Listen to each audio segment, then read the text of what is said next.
BFM TV va faire un résumé de ce qui se passe. Et ensuite, on va voir le grand rabbin de France. Écoutez jusqu'au bout, les mecs. Bon, grand soutien de Netanyahou, hein, on connaît les gars, grand soutien des sionistes. J'espère que BFM TV va les cuisiner un peu, même si tu connais. Les gars, vous connaissez BFM TV. À force, on est habitué. On est habitué, les mecs. On est habitué. On va quand même écouter. On va essayer d'avoir un espoir quand même. Parce que c'est pas ces deux journalistes qui vont l'interviewer, c'est, je crois que c'est Alain Duhamel. Donc le grand vieux Alain Duhamel qui va lui poser des questions, je pense. On va voir. Et 17h47, 6h moins le quart si vous préférez, c'est l'heure du face à Duhamel.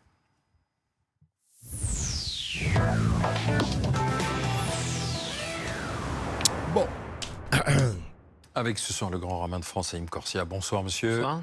Bonsoir Alain Duhamel. Bonsoir. Parmi les images du jour qui viennent du conflit au Proche-Orient, puisqu'Israël est engagé sur 3 fronts, Gaza, l'Iran et le Liban, ben voilà justement, ce sont des images qui viennent du sud Liban où Israël continue de viser les positions du Hezbollah, une intensification des frappes, d'autant plus après la mort de 4 soldats de Tsahal. Alors ce conflit depuis 1 an. Bon, ça commence par cette introduction, les mecs. Il n'y a pas de, pour l'instant, pas d'image. Pas d'image de ce qui s'est passé à Gaza. Les enfants brûlés. Bon, comme d'habitude, hein. On va attendre, les mecs. On a peut-être un petit espoir. Attendez. Depuis l'attaque du terroriste du Hamas dure, 18 morts dans une frappe israélienne, les perspectives de paix s'éloignent. Mais la question, Alain Duhamel, est-ce que Benyamin Netanyahou cherche vraiment la paix ? Benyamin Netanyahou, il est à la tête d'un gouvernement en guerre. Attends, elle a dit quoi? Elle a dit Ben Laden Netanyahou. Attendez, il a bégayé là. Attendez. De paix s'éloigne. Mais la question, Alain Duhamel, est-ce que Benyamin Netanyahou cherche vraiment la paix ? Benyamin Netanyahou, il est à la tête d'un gouvernement en guerre. En guerre, comme vous le disiez, sur 3 fronts. Le Hamas, le Hezbollah et l'Iran. Sur le plan militaire, incontestablement, il a marqué des points. C'est malheureusement, tout le monde le sait bien, au détriment des populations civiles qui, dans toute la région, ont trop souvent le choix entre les bombardements ou l'exil. Est-ce qu'il a derrière ça l'ambition d'un plan de paix ? À l'époque où, avec Jean-Pierre Elkabbach, que vous connaissiez bien, j'allais interviewer les premiers ministres israéliens. On en a interviewé au moins 4 ou 5 comme ça. Il y avait encore un grand plan en tête qui était 2 États, un État israélien, un État palestinien. Aujourd'hui, on a l'impression que ça, c'est le passé. Il y a eu des utopies qui, à un moment, croyaient qu'il pouvait y avoir un État binational, à la fois juif et musulman. Mais ça, faut lui poser la question, par exemple. Qu'est-ce qu'il en pense? Est-ce qu'il veut de ces... Les journalistes posent jamais la question de... Est-ce que j'allais les insulter, mais vas-y, je vais rester respectueux. Est-ce que ces mecs-là souhaitent un État... Enfin, 2 États, pardon. Qu'est-ce qu'ils en pensent? Posez-leur la question, bordel. En ce moment, on y croit plus beaucoup. Certains rêvent d'une grande Cisjordanie étendue à une partie de la Jordanie et d'une partie de la Cisjordanie. Ça ressemble aussi, là aussi, à un espoir chimérique, ce qui fait que je vois bien la guerre, mais je vois pas la paix. Monsieur Corsia. Ça a le mérite d'être clair, hein. C'est le propre des journalistes d'analyser les choses objectivement. Moi, ma spécialité, c'est plutôt les prophètes. Et dans la Bible, c'est plutôt mon domaine. Et les prophètes sont ceux qui sont capables d'inventer un possible qu'on n'a pas apparemment. Donc, personne n'aurait pu imaginer que la paix soit signée par Rabin, qu'on qualifie à l'époque, et vous le savez très bien, de boucher, de tout ce qu'on veut. Mais c'est lui qui a été capable de signer la paix sur la pelouse de la Maison-Blanche après les accords d'Oslo. C'est Sharon, qu'on qualifiait de boucher de Sabra et Shatila, Sharon, qui a décidé unilatéralement de dire on donne aux Palestiniens Gaza. Donc moi je dis qu'il y a toujours un moment, une perspective qui s'incarne dans la paix. C'est pour ça que quand vous dites la paix ne se rapproche pas, pardon, la paix se rapproche toujours. Parce qu'à la fin il y a la paix. Mais donc on se rapproche toujours mécaniquement de la paix. Donc, il faut être 2 pour faire la paix. Oui, mais là, actuellement, les opérations que mène Israël, il faut jamais oublier ça, vous l'avez très justement dit, le 7 octobre, puisque le 6, Israël ne bombardait pas Gaza, ne bombardait pas Liban. Et il y a une volonté, on vient de découvrir des documents maintenant qui montrent qu'il y avait une volonté très claire du Hamas d'entraîner. Un religieux qui parle des politiques. Eh ben les mecs, vous savez que peu importe les religieux, ils auront toujours un regard sur la politique. Hein.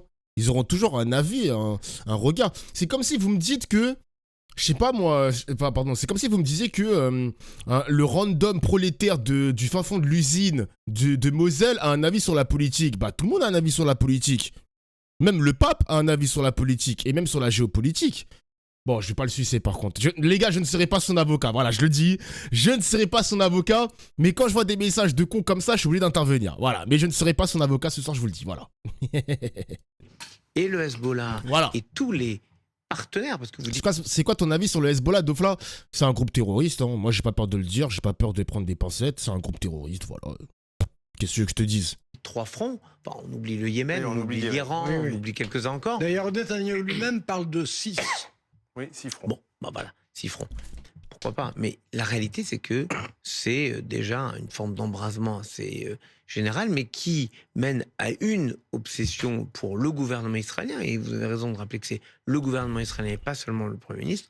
C'est de faire en sorte que Jurema, ça 60 vaut 000 quoi? personnes qui sont encore déplacées sur les 150 000 au début puissent rentrer au nord d'Israël Big pour Emma. habiter chez eux. 60 000 pour 2 millions de déplacés côté Gaza et Liban. Ouais. Oui, parce que la différence... Oui, non, vous avez raison. Donc, non, il y a une une seconde, distorsion. une seconde. En ce qui concerne le... Non, pardon. Ça c'est important, c'est que... Oula. Oui, parce que l'État d'Israël met Attends, tout je vais faire son mon soutien snap. pour accueillir ces Pour accueillir les déplacés viewers. dans des hôtels, dans des conditions les meilleures. israélien. En face, le Hezbollah ou le Hamas à Gaza, mais tous ces moyens pour créer des tunnels, fabriquer des missiles, pour les envoyer sur la tête des Israéliens. Oui, ça fait une différence, je le conçois, mais à un moment, il faut voir qu'est-ce qui est important pour un pays. Pour Israël, manifestement, c'est le bien-être de ses citoyens et le respect des règles de la guerre. Pour le Hamas à Gaza et pour le Hezbollah au Liban, c'est manifestement uniquement faire le plus de mal possible à Israël. Mais Alain, Mais voyez, mais c'est pas possible de parler comme ça. Hein. C'est pas possible. Ah, parce que tu crois que Israël ne fait pas de mal à la Palestine, au Liban, etc. Israël, en fait, ça les arrange, les mecs, cette guerre qu'ils pratiquent, qu'ils font au Hezbollah, parce que ça Ouah, c'est dur à dire, wesh. 1-2, 1-2, 1-2. Déstabilise. Eh, c'est dur à dire, déstabiliser. 1, 2, 3. Israël veut déstabiliser le Liban. Eh, vas-y, laisse tomber. J'abandonne. Eh, j'abandonne. J'arrête plus à parler, j'abandonne. C'est parce que j'ai bu de l'eau, j'abandonne. Réveille-toi. Eh, je suis réveillé, frère.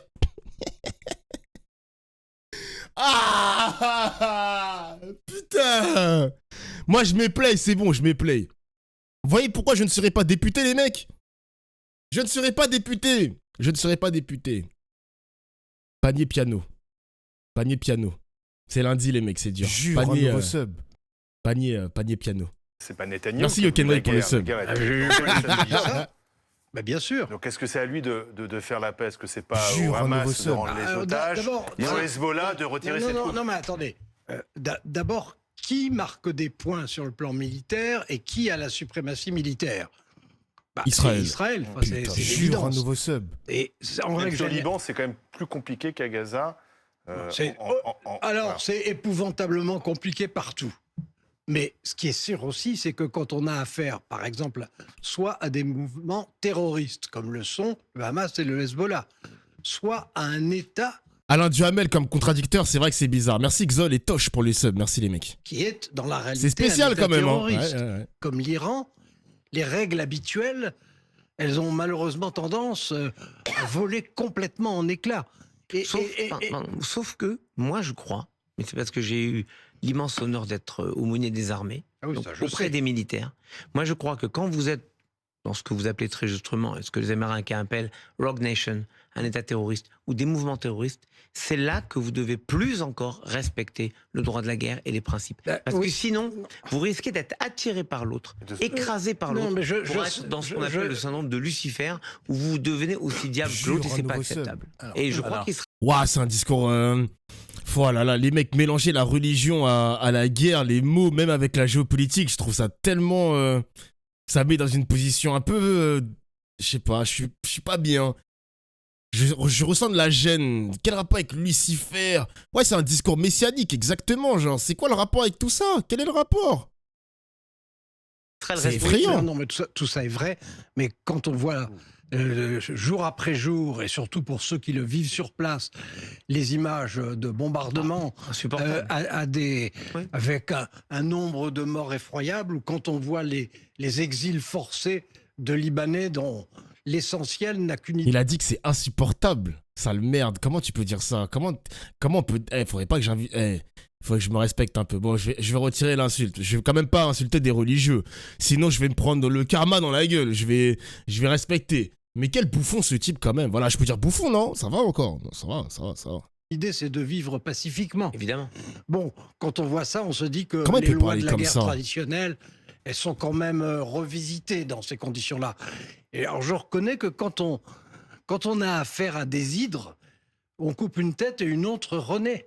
Et que c'est compliqué. Mais en même temps, quand on voit les bombardements sur Gaza et les horreurs qu'il y a, quand on voit les malheureux Libanais qui, en plus, sont pas forcément bien accueillis par d'autres Libanais de confessions différentes et de sensibilités différentes, quand on voit tout ça, on a plus le sentiment Il a mal à la d'être gorge. en période d'escalade et d'extension géographique que de se rapprocher Sauf que vous de savez... la paix, même si évidemment en Mais la paix, elle est reprenant, impossible depuis en 80 ans. reprenant votre image, il y a un moment où il y Wesh, ça gorge. Oh, mon gars, ça gratte la gorge, là. aura quelque chose. Simplement, il vaut mieux que ce ne soit Ouais. pas dans un siècle ou deux. Non, bien sûr. Mais par exemple, sur le front nord, c'est-à-dire avec le Liban, il est évident que l'ambition d'Israël n'est ni d'occuper le Liban, ils sont pas assez fous, ils l'ont déjà fait une fois, on peut le refaire une deuxième fois.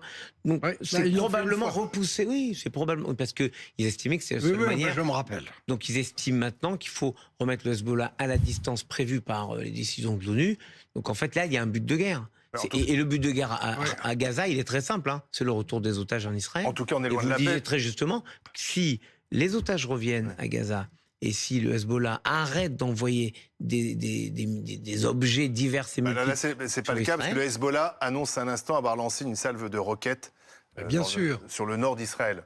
Donc le Hezbollah qui veut démontrer qu'il non, est mais toujours Tous là. les jours, donc bah, Et qui voilà. toujours dire. Mais c'est pour ça. Il y a un c'est- moment, il pourra c'est plus. pour Donc ça- la c'est paix est pour ça- impossible. C'est pour ça Mais que si. ça apparaît aujourd'hui. J'insiste sur aujourd'hui. Ça apparaît aujourd'hui comme une guerre sans fin. Mais qu'est-ce qu'il Et pourrait c'est déclencher vrai, Ouais, mais et oui. c'est vrai que Autre moi, chose. dans le passé, j'ai cru à ce qu'on appelait le processus d'Oslo. Et qu'en est parlant loin, là. avec des premiers ministres israéliens, certains y jouaient réellement le jeu et en avaient envie. Bon, aujourd'hui, il n'y a pas de processus Est-ce ni que c'est d'Oslo, ni l'intérêt- d'ailleurs. En plus, il a raison sur ça, Alain Duhamel. Hein. Je l'apprécie pas particulièrement, mais il a des takes. Il a des bonnes takes de temps en temps. Moi, je me rappelais quand j'étais plus jeune, histoire, enfin les cours d'histoire, etc. Quand t'avais des conflits armés, t'avais toujours des interventions militaires d'autres pays pour aller aider leurs alliés. Il y avait tout le temps ce jeu d'alliance. Voilà, ce jeu d'alliance. Mais là, ce qui se passe maintenant aujourd'hui, il n'y a plus rien, gros. Il n'y a plus rien. Moi, les gars, je suis en train d'imaginer quelque chose. J'ai vu aujourd'hui que Taïwan s'est fait encercler par les avions chinois ainsi que les bateaux, les bateaux militaires chinois, peu importe. Moi, je me dis, si Taïwan un jour se fait envahir, les États-Unis passent leur temps à promettre à Taïwan une défense militaire, etc., une assistance. Imaginez les Américains, ils mentent. Imaginez, ils mentent, genre. Imaginez, ils mentent. Imaginez. Je sais pas. Genre, maintenant, il n'y a plus d'intervention. Il se passe des dingueries au Congo. Pas d'intervention de la part des autres pays pour maintenir, pour essayer d'avoir la paix. Il n'y a pas d'intervention en Israël, Palestine, enfin tout le Moyen-Orient pour avoir la paix. Il n'y a rien, les gars. Il n'y a rien. Maintenant, les pays se tapent dessus. Tranquillement, les États-Unis laissent faire, la Chine laisse faire, la Russie, enfin les grandes puissances mondiales laissent faire tranquillement. Moi, je comprends pas. Ça fait au moins une vingtaine, une trentaine d'années que ça se passe comme ça maintenant. Trop peur de l'escalade. Non mais je peux entendre la peur de l'escalade. Je peux l'entendre. Je peux entendre cette argumentation. Mais du coup, on fait quoi? On fait rien, les mecs. On fait rien. On fait rien. Genre l'industrie des armements, enfin, ça continue à tourner à plein régime. Ça vend des munitions, ça vend des équipements, ça vend des armes, ça vend des obus. Le business tourne à plein régime. Et il n'y a pas de perspective de paix, de la diplomatie, rien. Genre, il y a rien. C'est fou quand même. Ou même des sanctions économiques comme la Russie. Exactement. Genre, si tu mets une pression... Alors, je sais que les États-Unis et l'Union européenne l'ont fait pour l'Iran avec l'embargo, je crois, sur le pétrole. Je crois qu'il est encore en vigueur. Mais il n'y a pas de sanctions économiques nulle part. Ils l'ont fait sur la Russie, ne le font même pas pour Israël. Il n'y a rien. Il n'y a rien. La guerre, c'est enrichissant pour beaucoup. Oui, exactement. Putain. De chacun d'aller vers la paix. Ils ont été Est-ce que abandonnés, Netanyahou, exactement, finalement, Clem. chef de guerre, Exactement. il s'est refait une sorte de popularité politique. Forcément. Et le Hezbollah, l'Iran Tant qu'il aura des et succès le Hamas, militaires... le Hamas sont pas dans une logique de paix. Donc on voit pas quels seraient les intérêts des uns des autres à se mettre autour d'une table C'est là bien aujourd'hui. pour ça que j'ai commencé en vous disant, enfin de mon point de vue, je dis pas que je détienne la vérité, mais j'ai commencé en vous disant, Benyamin Netanyahou est à la tête d'un gouvernement. Tu dis de on fait rien, mais si la troisième guerre mondiale se déclare et qu'on t'appelle au combat, tu fais quoi honnêtement? Je ne serai pas en guerre. En plus, depuis tout à l'heure, je te parle de perspectives diplomatiques pour avoir la paix. Et si ça passe par les sanctions économiques, à quel moment j'ai demandé à ce qu'on fasse une intervention militaire, qu'on massacre tout le monde? À quel moment j'ai dit ça? À quel moment? Moi, on m'appelle, je ne viendrai pas, les mecs, ça sert à rien. Je suis né pour vivre. Je suis pas né pour tuer un mec que je ne connais même pas, wesh. Eh oui, mon gars. Est-ce que tu crois encore à la diplomatie d'Ofla au fond de toi? Mais les gars, moi j'y crois. J'y crois parce que je le répète encore une fois, tout est une question de volonté politique, c'est tout. Les Occidentaux l'ont bien fait pour la Russie. Ils l'ont fait pour la Russie, les mecs, la diplomatie, les sanctions économiques, etc. C'était que de la parole, ils l'ont fait. Bah qu'ils le fassent aussi pour Israël, non? Je comprends pas. Prolo contre prolo des différents pays, flemme. Je te jure, Emma, vous êtes des ouf, vous. Donc là, les grands milliardaires de France, vous pensez que eux ils vont partir au combat? Laissez-moi tranquille. Si eux ne peuvent pas y aller, enfin, si eux ne veulent pas y aller, laissez le prolétariat tranquille aussi. Vous êtes fous, quoi. Genre, moi, je suis une chair à canon. Allez, casse-toi. En guerre. Et quand on est à la tête d'un Laissez-moi gouvernement déserter, en guerre, hein. on considère, et qu'on marque des points, on considère que la paix, c'est la victoire. Et la victoire, ça n'est pas forcément la paix. Sauf qu'il y a un moment où la paix donne plus de grandeur que les victoires militaires qui coûtent des soldats tous les jours. Ah ben Et ça, faut pas oublier que le coût, si on Fais que commence à parler tousser, de ça me coût, le fume. coût Et des des soldats soldats israéliens. pour la Kiki, ça va société israélienne est immense, Et ça énorme. me Il faut fume. rappeler que c'est une armée Prends ton sirop, frère. Conscription, de c'est-à-dire conscription de volonté, ce enfin, sont de les enfants citoyens, israéliens qui ont 18, C'est pas une 19, armée 20, professionnelle. 21 ans qui sont tous appelés et qui vont combattre. Et je connais des familles qui ont 2, 3 enfants. oui. Je pense où il faut sauver le soldat Ryan. Oui, oui. T'as d'ailleurs, ils ont fait un... Il y a un TikTok, enfin un TikTok, je sais pas si c'est un TikTok qui tourne. On voit des soldats, ces soldats, ça se dit, des soldats israéliennes en train de danser. Bon, ok, les israéliennes, c'est peut-être des 10 sur 10, mais elles ont aussi une place en enfer, ma gueule. Ils étaient en train de danser juste avant le bombardement dans le nord de Gaza, je crois. Dans le nord de Gaza où il y avait des... On a vu un enfant brûlé vif, les mecs. C'est une dinguerie, gros. C'est une dinguerie. Des enfants brûlés vifs. Oh là là. C'est peut-être des 10 sur 10, mais leur cerveau, c'est 0 sur 10, je te jure. Je te jure. Je pense qu'il y a des familles qui ont 2, 3 enfants, les cousins qui sont tous dans les différents fronts et avec cette angoisse permanente de recevoir l'appel qui traumatiserait à vie une famille, comme ça arrive malheureusement trop souvent. Donc il faut aussi mesurer que la paix est toujours une espérance cachée. Et moi, j'espère, je ne dis pas je sais, j'espère qu'en ce moment, ça discute, même si c'est par dérivé, même si c'est indirectement, je sais que ça discute puisque on a vu le président de la République a reçu le 7 octobre dernier les familles des victimes du 7 octobre. Et il a assuré qu'il y avait des canaux de discussion et que nous prenions notre part à tout cela.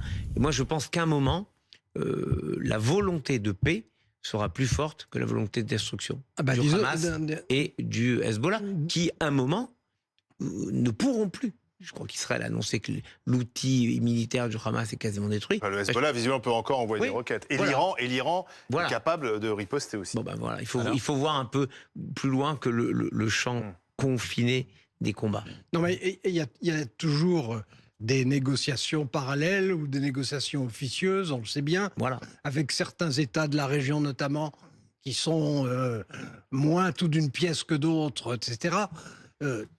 Bien sûr que ça existe. Et La guerre au Moyen-Orient, c'est devenu une banalité dans notre quotidien, les mecs. Hein. Je me rappelle l'année dernière. Non, c'était pas l'année dernière. Il y avait un moment où... Vas-y, ça a fait... Là, pour une fois, BFM TV, CNews, TF1, etc., ils en ont parlé. Vous vous souvenez de l'enfant avec la tête coupée? Il y avait un Israélien qui avait brandi un enfant avec la tête décapitée, genre, enfin avec le corps décapité, pardon. Ça avait fait la une de tous les journaux. Mais là, j'ai rien vu sur les enfants brûlés ce matin, genre. J'ai vu les images qui ont tourné sur les réseaux sociaux. Très bien. Mais il n'y a rien sur les grands médias mainstream. C'est abusé. Vraiment, c'est abusé. L'horreur de la guerre, on s'est habitué à ces images. Genre, on s'est habitué, genre. C'est scandaleux. Mais oui, mais... En fait, les mecs... La phrase, elle est trop choquante, ce que je vais dire. Mais dites-vous que c'est une image. Grâce à la guerre... C'est une image, hein, c'est une image. Grâce à la guerre, on voit... Les médias ont choisi quel camp. Il y avait 3 camps. La neutralité parfaite, genre vraiment une vraie neutralité. Le camp de la Palestine ou le camp d'Israël. Ils ont choisi leur camp. On les a démasqués. Cet événement a démasqué les médias. C'est ouf, non? La neutralité, c'est impossible. Et bien sûr que si, c'est impossible. Vraiment, les gars, les éditorialistes comme ça qui font les tours des plateaux télé, ça n'existait pas il y a 15-20 ans, genre. En tout cas, je répète, hein, sur les médias comme BFM TV et tout, à l'époque, c'était iTélé. Et il n'y avait pas France Info. Maintenant, tu as des éditorialistes de pacotille qui passent leur temps à avoir des avis tranchés au lieu un petit peu d'expliquer les faits, rien que les faits, avoir un petit peu de hauteur, un petit peu de recul, avoir un ton neutre pour le téléspectateur. Il n'y a plus rien de ça, les mecs. Il n'y a plus rien. Il n'y a plus rien. Ça dépend de quel média. Sur France Info, ça n'existe pas. Ça n'existe même plus. Sur le service public, ça n'existe même plus. Ça n'existe même plus. BFM TV, encore moins. Encore moins, frère. Et CNews, n'en parlons même pas, ma gueule. N'en parlons même pas. CNews, par pitié. Oh. France 24, je me suis pas assez penché sur la question de France 24. France 24, frère. Faut que je prenne ma télécommande et j'appuie sur la touche 24 fois pour tomber sur France 24. La flemme. Heureusement, si ça peut arriver à aider à faire libérer des otages, par exemple. De là à arriver à une solution, franchement, c'est pas le sentiment qu'on a. Le sentiment qu'on a, c'est que... Une solution avec 2 États qui cohabitent, c'est ça? Oui, c'est ça là. Ça a vraiment été une idée, ça a même été une idée reçue pendant 50 ans. Et d'ailleurs, ça correspondait à ce que proclamaient les Nations Unies, à ce qu'assuraient les principales puissances de l'époque, qui maintenant sont beaucoup moins puissantes.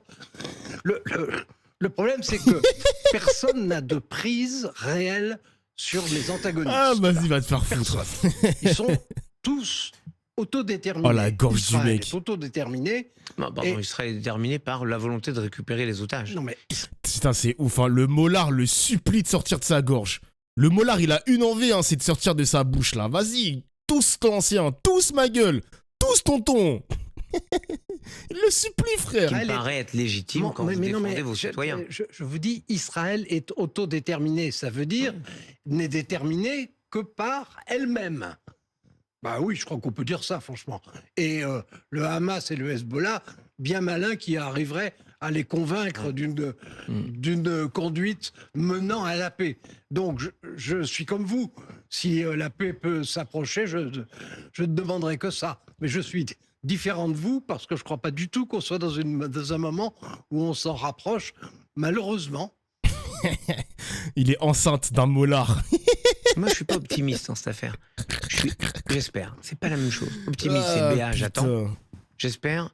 Je pense qu'il faut œuvrer pour faire en sorte que la paix soit plus belle que même une victoire militaire. Parce que la victoire militaire, elle prépare la prochaine guerre. La paix, elle éteint toutes les guerres possibles. Et ça, c'est fondamental dans l'histoire de l'homme. Je crains qu'en ce moment, ça ne soit la différence entre la réalité d'un côté et l'utopie de l'autre. J'espère, mais je suis très réaliste. Ce conflit exacerbe les passions. Genre Doliprane, c'est américain maintenant. Comment on dit Doliprane maintenant en anglais? Doliprane. On dit Doliprane. Doliprane. Doliprane. Oh, Doliprane. Doliprane. Doliprane. Passion. J'arrête. Exacerbe les passions sur notre territoire. Et qui plus est à un moment où aujourd'hui, on commémorait la mémoire de Samuel Paty et Dominique Bernard. Donc on se dit qu'une paix là-bas serait bienvenue ici et bien reçue ici. Ouah, quel rapport entre le conflit au Middle East et Samuel Paty et Dominique Bernard. Oh là là, quel rapport, putain. Qui aussi, Raïm Kortia. Wesh. ne le prenez pas mal. Parce que j'ai vu que récemment,